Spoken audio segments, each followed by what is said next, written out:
भाभी, ये साड़ी देखकर बताओ ना कैसी लग रही है। मैं अपने ससुराल से आपके लिए लेकर आई हूँ। अरे नहीं नहीं, इसकी कोई जरूरत नहीं है। अगर तुम्हें चाहिए तो तुम मेरे कबर्ड से 2-3 साड़ियाँ ले जाना। भाभी, एक कप चाय बना देंगी क्या मेरे लिए? अरे आप इसे अपना ही घर समझो ना। अब 2-4 दिन के लिए तो आप आई नहीं होंगी।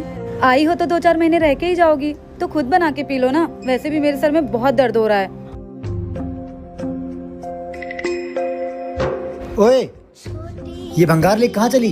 भैया, शादी में भले ही कन्यादान माँ बाप करते हैं, पर शादी के बाद बहन की पूरी जिम्मेदारी उसका एक भाई ही उठाता है। जब तक माँ बाबूजी इस घर में थे, तब तक मुझे इस घर में कभी कोई तकलीफ नहीं हुई, और आज माँ बाबूजी नहीं रहे तो इस घर ने मुझे 2 घंटे भी टिकने नहीं दिया। ठीक है भैया, मैं चलती हूँ। सुन, जब तक तेरा भाई जिंदा है ना, तब तक तू इस घर से कहीं नहीं जाएगी। जितना ये घर पहले तेरा था, उतना आज भी है। तू ये सामान लेके अंदर जा। जी भैया।